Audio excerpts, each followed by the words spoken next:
Thank you. It's good to be with you this morning. I bring you greetings all the way from Worcester. Wie van julle was al in Worcester? Baie dankie. Worcester is 'n great plek. Soos wat is haar naam wat nou net hier so was? Laura, as you were called to go to France, I was called to go to Worcester. Don't know what I did wrong, but I bring you greetings all the way from that side of the tunnel. And I just want to say, if you drive through Worcester on your way to holiday or Johannesburg, wherever you're going, please stop in Worcester. It's a great place. We have a mall. Ja. Ons het 'n casino. Dis nie vir julle nie. We've got Wi-Fi. No, Worcester is a great place. I grew up in Worcester, and it's great to pastor a church and be in ministry in my hometown I grew up in. I'm also very sentimental about Stellenbosch for a few reasons. Firstly, just my friendship with your pastor and his wife, Mark and Marion, incredible people, always consistent, just the integrity and the composure there. I just love them. Just in their absence, just want to honor them and just say how much I enjoy my friendship with Mark. I don't know how many of you know this, but Mark heads up the Boland cluster. That is all our churches: Wellington, Paul, Stellenbosch, Somerset West, Hermanus, Caledon, Vliersdorp, Worcester, all the way around. Mark heads up all of that, so he needs your prayers. But such a great guy. So I've got a good friend in Stellenbosch. Then also, my wife studied here, occupational therapy, and so I'm thankful for Stellenbosch for producing such a fine woman for me to marry. And then thirdly, my daughter just finished her first year here at the university, and ek het nou geen idee waar sy is nie. I'm going to have to expose her. I mean, staan gou op. That's my daughter. And sy het nie 'n A3 nie, waarvoor pappa baie happy is. En as hy enige jong man is,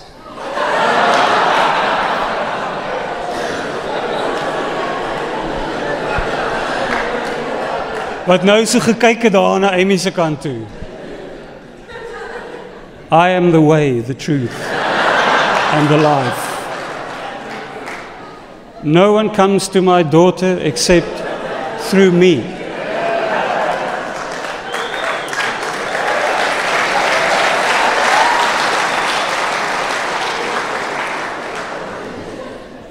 Maar biltong gaan dit vir baie makliker maak.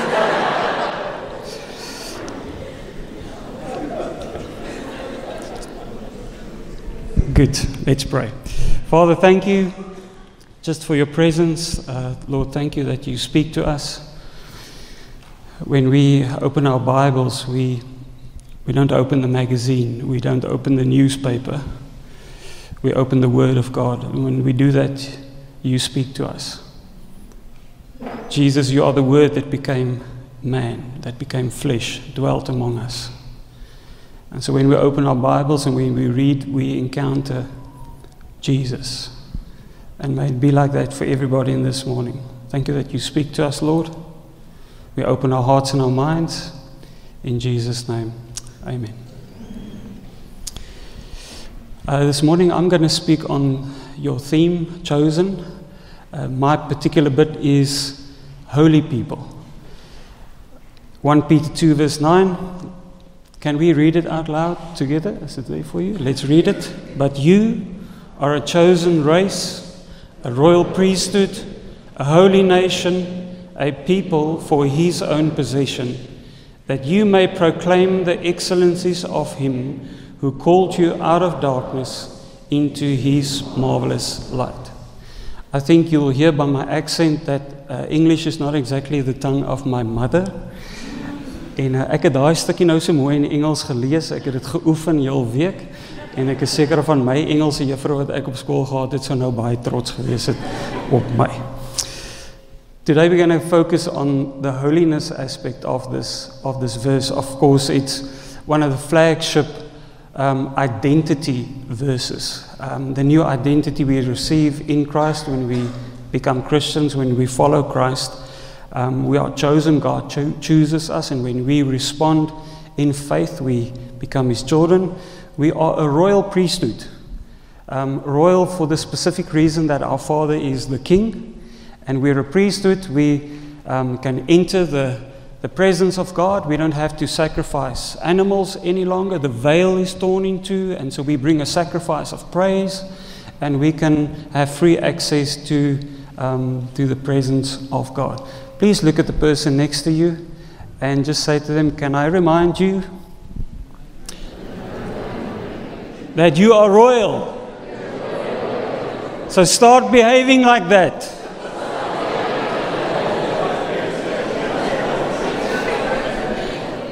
You heard the story about the farmer? I mean, well-known story. Farmer goes up on the mountain, finds an eagle's nest, take the egg, puts the egg in the chicken coop, die eier broei uit, and now the mom and the dad eagle, they are flying above the farm, and they see this baby eagle among the chickens, and he's behaving like a chicken. Hy pik soos 'n hoender, hy skrop soos 'n hoender, hy maak soos 'n hoender, hy's 'n hoender. And they fly over this farm and they sit down next to the chicken coop and they call him and they say, listen, what are you doing here? He says, what do you mean? I'm a chicken. He says, but you're not a chicken, you're an eagle. So what do you mean? I say, look at your claws, look at your beak, look at your wings. You're not an eagle. And so hy besef, ek's nie 'n hoender nie. And so they take him up into the air, into the thermals, and all of a sudden he can see things from a bird's point of view and just a whole new perspective. Do you think William and Kate ever worry about petrol in die kar? Because it's a way of thinking when you're royal. Do you think they ever worry about the things of life and daily expenses? I don't think so, because they're royal. Things like that sorted out. We are children of the King of Kings, and you are royalty. We're chosen by God. We are His own possession, His people, but we are holy. And that's the bit we want to focus on this morning. I want to speak about the full effect of the holiness. And I want to start off by saying God is able and worthy to attribute holiness because He is holy. Revelation 4 verse 8. Holy, holy, holy is the Lord God Almighty, who was and is to come. Aren't you glad that our God is holy? Imagine our God had some sin, or He compromised with sin, that He didn't really keep His word, that He wasn't faithful. It would have been awful. But He is a holy God, and therefore we can trust in Him, a completely perfect, holy God, to attribute holiness to us. I want to share 7 thoughts this morning, a little bit of a train of thought on holiness, the effect of holiness, but to understand that we probably need to start off with the fact that we are unholy. And that's where we start. We start off being separated from God. Romans 3 verse 22 and 23, for there is no distinction, for all have sinned and fall short of the glory of God. Last time we looked up the Greek word for the word all. It meant all people. All people fall short of the glory of God because of our sin. And there is repercussions for that. Romans 6 verse 23, for the wages of sin is death, but the free gift of God is eternal life in Christ Jesus our Lord. The wages of sin is death. So we're in trouble right from the start. Who of you have ever worked and received a wage jy het 'n loon, 'n pay gekry vir iets. I can remember as a youngster, I used to caddy at the golf club, and the first time I caddied, I got R5. En dit was die helfte meer as wat die ander ouens het gewoonlik R2.50 gekry. I'm giving away my age now. But the other time I can also remember in grade 9, ons het 'n Afrikaanse mondeling gehad en die juffrou het topics uitgedeel en sy het gesê, my topic is Rembrandt van Rijn. It was before the days of the internet. You had to take your bicycle, drive down to the library, look for a book on the topic, Rembrandt van Rijn, make some copies for 20 cents by die tannie wat daar werk, go home, compile the... And so that Friday evening on television, Tolla van der Merwe, hy kom op. And he starts with this. He says, ek is Rembrandt van Rijn. As daar niks is om te drink nie, dan drink ek maar wyn. And I thought to myself, what an opening line. I can't wait till Monday morning. And so Monday morning, first period, oral, Afrikaanse mondeling. Die juffrou sê, wie wil eerste praat? Tersie steek sy hand op. Juffrou, ek wil sommer eerste wees. Can't wait. And so I go to the front and I can see my 5 friends already. And so I say, ek is Rembrandt van Rijn. As daar niks is om te drink nie, dan drink ek maar wyn. And so my friends start and the teacher gets up and she's furious and sy skel my uit en sy jaag my buiten toe ek gaan staan buiten en kwar klap die deur agter my deur. En ek dink, hoe gaan ek nou vir my weer maar verduidelik? Ek het net so 20 sekondes in hierdie mondeling ingesurvive. And so there's a commotion in the class and a few moments later I hear the whole class erupt in laughter. So die juffrou het hulle 'n bietjie uitgeskel en toe sy weer na die bank gaan sit, toe het hulle die sitplek opgeslaan van die juffrou se sitplek en sy val deur tot die grond. And like half a minute later, all the boys are out in the corridor and here we're down to the principal's office and dis in die goeie ou dae toe ek ons pak slaag gekry het. Kan iemand sê amen? Hier is 'n pak slaag het gewerk soos 'n bom. Almal in die kantoor lekker pak slaag gekry. We receive the wages of our sin. Ons is beloon. Ons het ons verdiende loon gekry. Going to hell, it's much worse than that. James 4 verse 4, do you not know that the friendship with the world is enmity with God? Therefore, whoever wishes to be a friend of the world makes himself an enemy of God. It's really where we start off. Not a good start, I would say. Revelation 20 verse 15, and if anyone's name was not found written in the book of life, he was thrown into the lake of fire.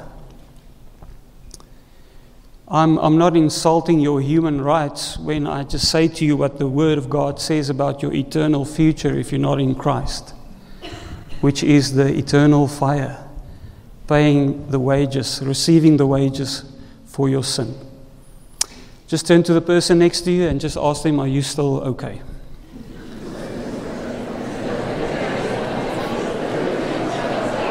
Good. And so now the good news starts. We receive forgiveness by God. Ephesians 1 verse 7, in Him we have redemption through His blood, the forgiveness of our trespasses according to the riches of His grace. In a sinful condition, we cannot have a relationship with God. We cannot have eternal life. We cannot be in His presence. We need forgiveness. We need the sacrifice. And so we receive that by the blood and the cross of Jesus. Can I see by a show of hands anybody who ever sinned in their lives, ever? Few angels, God bless you. Psalm 103 verse 12, as far as the east is from the west, so far does He remove our transgressions from us. I don't know about you, but my reference to east and west is high school geography. Die aardbol, ooste en die weste. So I'm thinking, to the east, my sonde vlieg daar by Sydney, New Zealand rond, hierdie kant toe, Suid-Amerika. But really, east and west for God, my sin is still flying beyond where the Hubble telescope can see. As far as the east is from the west, God removes our sin from us. Hebrews 8 verse 12, for I will be merciful to their iniquities, and I will remember their sin no more.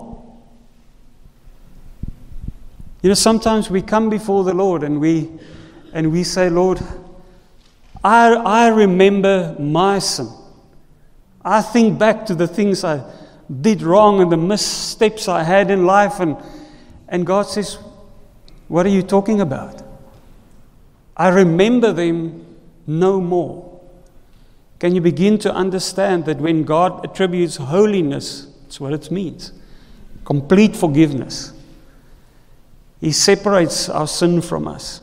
As far as the east is from the west, and He remembers it no more. And God makes us holy, takes away the sin. And now we can have a relationship with Him. Can you please put your hand on your chest and just say, thank you, Jesus, for forgiveness. I will remind myself no more of my sin, because you don't remember. I am holy. I'm forgiven. In Jesus' name. And so I want to speak a little bit now just on 5 points of the repercussions of that holiness and how it translates into our lives, the full effect of that holiness. First of all, reconciliation to God. 2 Corinthians 5 verse 18, all this is from God, who through Christ reconciled us to Himself. The moment God makes me holy, forgives my sin, makes me justified, washed, sanctified, I can be in a relationship with God and become a son and a daughter of God. Isn't that fantastic? The main way we relate to God is the fact that He is a father and we are sons and daughters. I can remember many years back we lived in George, and I grew up without a father. My dad died when I was 1 year old, and I don't know what it's like to have a dad. I don't know what it's like to have a dad next to the sport field cheering for you or even giving you a spanking. Don't know what that feels like. My ma het probeer, maar sy het bietjie min slaankrag gehad. But then I met God. I met the Father. And I started to understand what it means to be a son in the house of my Father. Now, because I'm holy, the repercussion of that is I can have that relationship with my Father. And that's first and foremost how I relate to Him. He's the dad and I am the son. At the same moment, what happens is a kingdom transfer. Colossians 1 verse 13, He has delivered us from the domain of darkness and transferred us to the kingdom of His beloved Son. The moment you are made holy by God, you become His child, you become part of His household, but also a kingdom transfer takes place. I used to be part of the kingdom of darkness, but now I'm in the kingdom of light, in the kingdom of God, which is above every other kingdom in this world. It operates differently. Jesus said to His disciples, You will not say about my kingdom that there it is or there it is, because it's not visible. You cannot observe it with an eye. It's within you. God's rulership in our hearts. And so when I become a Christian, I become part of God's kingdom, His way of doing things, the King and His domain, the King and His area of rulership, which is not a geographical area on earth. It is the area of the heart of man. And so now I am holy, I'm part of His kingdom, I'm His son, and now His rulership comes in my heart, and now my will is to do His will. That the rulership of the King will come in my life, in every area of my life, in marriage, in parenting, in finances, my hobbies, my habits, my hang-ups. God's perfect will, the domain of the King, is now here in my heart. That kingdom transfer takes place. When we become part of His kingdom, it's an unshakable kingdom. It's unlike any other kingdom on this earth. It's above all kingdoms. And in the end, all kings will give account to the King of Kings. And so we can easily live in this world, but we're not from this world. In fact, Jesus said, you will be persecuted because I was persecuted. You will be hated because of me. We're not part of this worldly kingdom, not part of this system. But we cannot be so heavenly minded that we know earthly good. We're still here, shining our light, sharing Jesus, but we are part of His eternal kingdom. And so Matthew 6 verse 33, the preceding verses say, why do you worry about what you will eat and what you will wear? And Jesus says, but seek first the kingdom of God and His righteousness, and all these things will be added to you. Seek first the kingdom of God. Not seek first your comfort. Not seek first your ambitions, desires, and aspirations. Seek first His kingdom. Seek first His way of doing things. And God's hand of provision and blessing comes on your life. So a kingdom transfer takes place, but then three things are restored. First of all, identity is restored. John 1 verse 12, but to all who did receive Him, who believed in His name, He gave the right to become children of God. I think human rights is a big thing. People stand on their rights. They feel entitled to certain things. As children of God, I have the right to be called a son of God, a child of God. It comes with perks. The backup of His kingdom. The backup of the resources of the kingdom of God. I have the right to be called a son and a daughter of God. 1 Corinthians 8 verse 6, yet for us there is one God. Ephesians 1 verse 3, blessed be the God and Father of our Lord Jesus Christ, who has blessed us in Christ with every spiritual blessing in the heavenly places. Not only my new identity that I'm now a child of God, I'm also blessed. Please put your hand on your chest. Say, I am blessed. Sounds like a song that someone must write. Put your hand on your chest. I am blessed. All right. I can remember as a student, at some point, I don't know when, it became cool to pray in English. Maar dit het moeilik geraak en ek het op 'n stadium gesê, ag Here, asseblief bless my. En die Here het nou daai en heeltemal in Afrikaans opgevat. Bless in Afrikaans en bless in Engels is twee verskillende goed. Maak seker that you speak the right one in faith. So I get that sometimes we pray, Lord bless me and Lord extend your blessing on me. But for me the predisposition, simply because I'm a child of God, is I am blessed with every blessing in the heavenlies in Christ Jesus. I was such a sinner. The day when Jesus saved me, I said, Lord, I don't deserve and I don't ask for anything than that you saved me. And so thank you for that. And so for the rest of my life, I'll be thankful for that. And I'll preach your word and do your will and do whatever you want me to do. And if you want to bless me and put your hand on my life, that's a bonus. But what you've done already for me is to save me and give me eternal life. 1 Corinthians 6 verse 19, or do you not know that your body is a temple of the Holy Spirit within you, whom you have from God? You are not your own. Our identity is restored. I become a child of God. I am blessed in Christ. And I'm a temple of the Holy Spirit. God's Spirit lives inside of me. Just think of that. He's not out there. God is omnipresent. But now that big God, He comes with His Spirit. And He lives inside of me. Isn't that amazing? I don't need porn, software, accountability stuff. Why not? Because God's there. Every moment of every day. Whatever you see, whatever you do, wherever you go, God is there. That should be enough to keep your whole life in check. Just think of that. So there's an accountability, responsibility, knowing that He's inside of me, that my body is a temple of the Holy Spirit. But then there's also a boldness and courage that comes with God's presence. Wherever we go, God goes.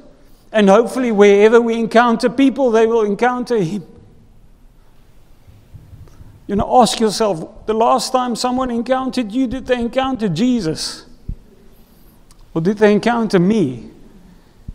And my will and my ways? Put your hand on your chest. The Holy Spirit is inside of me. God's presence is right here. So we're talking about the fallout, the repercussions of the holiness. We are forgiven, reconciled to God, new identity and purpose is restored. Genesis 1:27. So God created man in His own image. In the image of God He created them, male and female He created them. Can we repeat the words male and female? Are there any confusion? Male and female, He created them. You know, someone said to me once, I feel I was born another way. And I didn't agree with that statement. I simply said, that's why John 3 says, you must be born again. That's why you need to be born a second time, so that you can lose the old, I was born that way feeling, be born again in Christ. But I was created in His image. Die Afrikaans sê ons is geskep as sy verteenwoordigers. A temple of the Holy Spirit, created in His image. Please look at the person next to you, make eye contact. Just say to them, God made you. You are beautiful.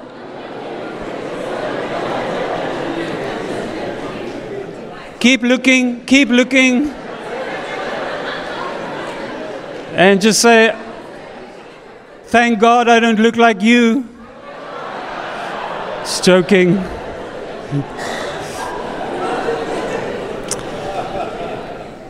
My purpose is restored. I'm created to represent the King to my people, to my city, to my family. I'm a representative of God. 1 Corinthians 8:6. Yet for us there is one God, the Father, from whom are all things, and for whom we exist. As an Every Nation family, it's part of our mission statement. We exist to honor God. For whom we exist. Ever asked yourself the question, why am I here? What is the purpose of my life? First and foremost, it's for Him. Any parents in the room? Anybody with children? Who of you had a pre-kids meeting and said to yourself, we need someone to mow the lawn and do some dishes and run errands? Let's have kids. Nobody. There was something God put in your heart and to reproduce, to be fruitful. And some of the best moments with my children was when we just sit on the stoop and just look at them playing, doing their thing, enjoying them doing their thing. And every now and again they run to us and give us a kiss and dan gaan speel hulle weer en ry verder. You know, life with kids was never supposed to be instructions all the time and obedience. It's enjoying the presence of the dad and the mom. Hopefully we're setting an example that they can imitate. As Paul said, 1 Corinthians 11 verse 1, imitate me as I imitate Christ. And hopefully they grow up in an environment where they can imitate what they see. We were created for God to give Him pleasure, so that He will at the end of the day look at your life and say, well done, my good and faithful servant. This is my son and my daughter with whom I am well pleased. When I'm holy, all of this is restored. My purpose is restored. 1 Corinthians 10:31. So whether you eat or drink or whatever you do, do all for the glory of God. Whether you eat or drink or whatever you do, do all for the glory of God. Surely God gave us a mission. There are sinners in this world. They need Jesus. But firstly, He gave us the great command. Love the Lord your God with all your heart, all your soul, all your mind, and your neighbor as yourself. Why? Because the neighbor needs Jesus. And therefore, go and make disciples. Baptize them in the name of the Father, the Son, and the Holy Spirit, and teach them everything I taught you. And behold, I am with you until the end of the age. Surely God gave us a mission. But it's from this place of wanting to please Him, living for His glory, existing for Him, that we go with our King and with our Father, and we go into our mission into this world with that love, with that clarity, with that security and safety, and we do the mission of our Father. And I said to the Lord, Lord, hopefully one day when you come back, you'll catch me in a coffee shop with a 1-to-1 book in my hand, busy making disciples. And so every time I sit in a coffee shop and I'm doing that, I'm looking at the sky, listening for trumpet sound. Not today. My eternal destiny is restored.